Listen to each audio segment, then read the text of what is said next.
इमरान खान आपसे सियासत में बहुत जूनियर हैं और शुरू में आपकी इनसे बनती भी नहीं थी, फिर वो कौन से अवामिल थे जिसने आपको उनसे इतना करीब कर दिया? ऑप्शन नहीं था ना, नवाज़ शरीफ से मेरा झगड़ा हो गया और कोई पार्टी पीपल्स पार्टी के साथ ज़ाहिर है मेरी कभी बनी नहीं। मैंने सियासत भुट्टो के साथ नहीं किया, हालांकि भुट्टो की बड़ी ख्वाहिश थी। सो इमरान खान एक उभरता स्टार था और कुछ वोट मेरे थे और कुछ इमरान खान के बन गए हुए थे। सो अगर हम दोनों मिल के लड़ें तो हमें अल्लाह के फजल से कोई नहीं हरा सकता। अगर हम अलग अलग लड़ें तो शायद बेशक हार जाएं। इमरान खान साहब जो कहते थे कि मैं माफियाज को शिकस्त दे दूंगा, लेकिन अब वो उनके सामने बेबस नज़र आते हैं। माफिया स्ट्रॉन्ग ही बहुत होता है जी। मैं 68 से माफिया के ख़िलाफ़ लगा हूँ चीनीज, मैं नहीं कुछ बिगाड़ सका। इमरान खान ने तो फिर भी केसेस बनाए, मैं तो किसी के ख़िलाफ़ केस भी नहीं बना सकता। मैं मिनिस्टर इंडस्ट्री रहा, मैं इनको नकेल नहीं डाल सका। ये तो बाज़ लोग खुद इंडस्ट्रियलिस्ट होते हैं, मैं तो फ़कीर था बिल्कुल। आप भी कहते हैं कि महंगाई बहुत ज़्यादा है, आम लोग भी यही कहते हैं, तो इससे निजात कब मिलेगी? बस यही साल है जी, हमें निजात दिलानी होगी। ये तीसरा साल हमारे लिए बड़ा अहम है। शेख रशीद अहमद को लाहौरी नाश्ते में चने, पाए, हलवा पूरी, लस्सी और ख़ास रेसिपी की चाय पसंद है। या लाहौर में आपके कौन कौन से फेवरेट हैं? सर मैं एक दिन छोटे पाए लाहौर में खाता हूँ जी, एक दिन ओजड़ी खाता हूँ, एक दिन बड़े पाए खाता हूँ। कराची में एक दिन, यार 2 दिन मैं लाहौर रहता हूँ, एक दिन कराची रहता हूँ, 5 दिन मैं पिंडी रहता हूँ। पिंडी में ओजड़ी खाता हूँ और चने खाता हूँ। छोटे पाए लाहौर खाता हूँ। लाहौर में किसके पाए पसंद है? जिसके भी हैं, छोड़ो शोहरत हासिल कर जाएगा, क्या फ़ायदा, लोग ना ही खाएं तो अच्छा। मेन्यू में कोई ख़ास चीज़ पसंद है? मैं बड़ा सिलेक्टिव हूँ खाने में, मैं बहुत सिलेक्टिव। देसी खाने खाता हूँ। हफ्ते में एक दिन गोश्ताबा खाता हूँ, फिर अल्लाह ताला आपको भला करे पालक गोश्त खाता हूँ, देसी मुर्गी खाता हूँ। दोपहर को मैं इतना नहीं खाता, सिर्फ सुबह जी भर के खाता हूँ और शाम को खाता हूँ। ये इतना जो आपका लाल सुर्ख रंग है, ये कश्मीरी हूँ ना इसलिए। इस पे तो अल्लाह के फजल से कोरोना ने भी असर नहीं डाला? नहीं जी, बहुत बुरा असर डाला है, कोरोना ने मार के रख दिया। 21 किलो वज़न कम हो गया था, अब 7 किलो बढ़ाया खा के, मैं तो चल ही नहीं सकता था। हम शेख रशीद के साथ घर से रेलवे हेडक्वार्टर्स लाहौर की जानिब रवाना हुए। सर, लोग कहते हैं कि इमरान खान से कुछ काम लेने हैं जिसकी वजह से अभी तक वो वज़ीर आज़म की कुर्सी पर विराजमान है, अदरवाइज़ जिस तरह की उनकी परफॉर्मेंस है वो उन्हें अब तक हटा दिया जाता। क्या ये बात दुरुस्त है? कोई ऑप्शन नहीं है इमरान खान के अलावा। देखो, अब नून को इस ज़ुबान के बाद, इस गुफ्तगू के बाद लाने का तो सवाल पैदा नहीं होता। पीपल्स पार्टी का पंजाब में कोई रोल ही नहीं है।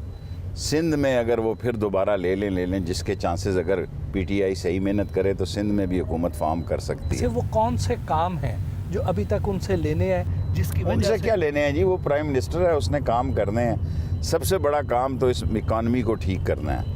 इकानमी ठीक होगी, दिफा मजबूत होगा, इकानमी ठीक होगी, फॉरेन पॉलिसी आज़ाद होगी, इंशाल्लाह बेहतरी की तरफ है। अभी मैं कल फैसलाबाद गया था, वो कह रहे थे कि हमारे पास इतना टेक्सटाइल का ऑर्डर है कि संभाला ही नहीं जा रहा। अगर आप इमरान खान के इत्तेहादी ना होते तो किस पार्टी के इत्तेहादी होते? तो फिर मैं अपने ही इत्तेहादी होता। ये इमरान खान का बड़ापन है, वो मेरी बात सुनता है, वरना कई दफ़ा बातें ऐसी होती हैं जो उसको पसंद नहीं है। आप कहते हैं कि ये सारे सियासतदान गेट नंबर 4 की पैदावार हैं। कोई पाकिस्तान का सियासतदान ऐसा नहीं है जिसका फ़ौज से रब्ता नहीं हुआ, खा वो रेफरेंडम हो, खा वो इलेक्शन हो, खा वो जो कुछ भी हो, फ़ौज के रब्ते के बगैर पाकिस्तान में कुछ नहीं होता। मुल्क में सदारती निज़ाम हुकूमत की बातें होती रहती हैं, आपके ख्याल में पाकिस्तान को कौन सा निज़ाम सूट करता है? देखें, अब पाकिस्तान में सदारती निज़ाम के लिए 6 शिकें हैं, वो नहीं पास हो सकती, असम्बली से नहीं हो सकती, रेफरेंडम है, छोटे सूबे हैं, बगावत की बात होगी। इसी तरह चलना पड़ेगा। इसी तरह कोई हुकूमत आएगी तो बाज़ शिकों को बेहतर कर लेगी। मैं नहीं समझता कि सदारती निज़ाम का पास कराना असम्बली से इतना आसान काम होगा। नवाज शरीफ की सबसे बड़ी गलती क्या थी? एक तो ये है कि वो करप्शन का आलाकार रहा, दूसरा ये है कि उसने उसामा से भी पैसे लिए, तीसरा ये है उसने अजमल कसाब के घर का एड्रेस दिया, चौथा ये है उसने जंदाल और मोदी से 1-to-1 मुलाकातें की, पांचवा अभी कहना मुनासिब नहीं समझता। मरियम नवाज के बारे में क्या? मरियम नवाज ने पहले भी मरवाया, अब भी मरवाएगी। आ जाए, अब हेडक्वार्टर आ गए।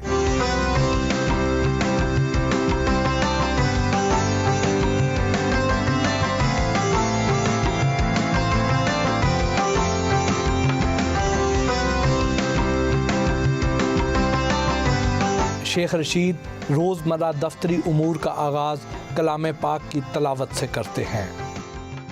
औज़ु बिरब्बिन्नास मलिकिन्नास इलाहिन्नास मिन शर्रिल वस्वासिल खन्नास लज़ी युवस्विसु फ़ी सुदूरिन्नास मिनल जिन्नति वन्नास।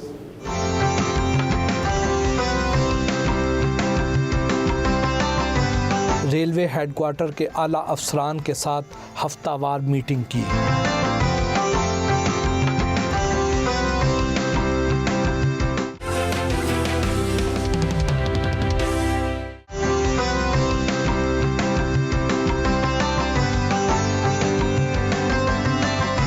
रावलपिंडी में वाक़े अपनी रिहाइशगाह और सियासी मरकज़ लाल हवेली पहुँचे।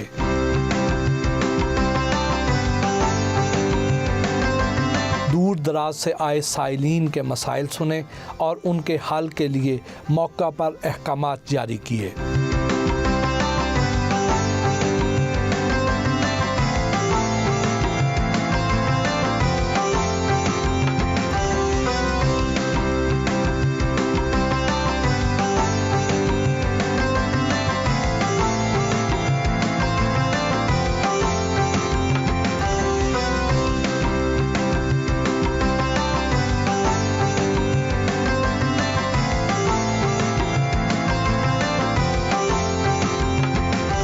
लाल हवेली के करीब चाय के ढाबे पर रिवायती सियासी गुफ्तगू हुई।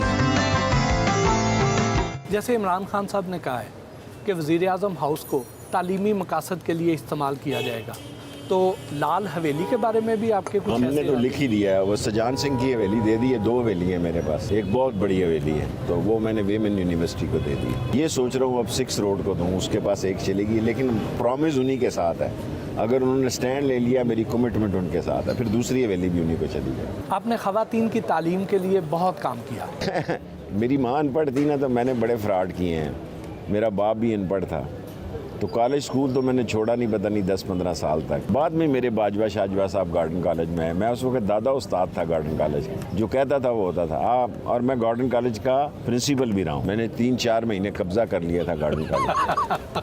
मेरा जवानी में गार्डन कॉलेज में अरूज था। अगर मैं ये कहता था कि शहर बंद है, तो लोगों को दूध भी नहीं मिलता था बच्चों को पीने। लड़कियां भी सारी मुझे वोट देती। कभी किसी खातून ने मुतासर नहीं किया? मैं लोगों को मुतासर हुआ, मैं किसी से इतना मुतासर नहीं हुआ कि नतीजा खेज हो। कभी सोचा नहीं घर बसाना? अब नहीं सोच सकते। वो कोरोना में ये एहसास हुआ, कोई वसीयत लिखने वाला तो होना चाहिए। जब आपको कोरोना हुआ तो आपके सबसे करीबी लोग कौन थे? एक्चुअली मजाक में ही हो गया मुझे। मेरे स्टाफ को हुआ तो मैंने कहा मेरा भी टेस्ट करो। वो टीवी पे स्लाइड चली तो जनरल बाजवा साहब का, कमर जावेद बाजवा का फ़ोन आ गया, देखी कि पिंडी ना अस्पताल दाखिल हो जाए। इतने में 2 गाड़ियाँ आ गई, 2 कर्नल्स आ गए। मैं तो फिर आ गए। मेरे 3 दिन तो बड़ी भारी थे। मैं ये सोच रहा था कहाँ माँ के साथ दफन होना, ये लाल हवेली के नीचे होना है। लेकिन मैंने उन जनरल्स को कहा कि मुझे एक सिगार पीने देना मरने से पहले। उन्होंने कहा जी सिगार आप नहीं पी सकते। मैंने कहा फिर लास्ट मोमेंट कम, आप समझे मेरी मौत को 1 घंटा रह गया। तो जो आपके करीबी लोग थे उनमें से तो नहीं कोई मुतासर हुआ? मेरा स्टाफ तकरीबन आलमोस्ट दोनों बच्चे और वो किचन भी मुतासर था, बैटमैन भी मुतासर था। आप कहते हैं कि लाल हवेली का ताल्लुक श्रीनगर के लाल चौक के साथ है, जब वक्त आएगा तो पता चलेगा। ये क्या है? मेरे मरने के बाद जो तारीख लिखेंगे वो लिखेंगे कि मैंने कश्मीर में क्या किया। अभी मैं कुछ नहीं कह सकता, लेकिन मेरे मरने के बाद मीरवाज साहब और गिलानी साहब और अपने नौजवान जो हमारे हैं वो बेहतर बताएंगे।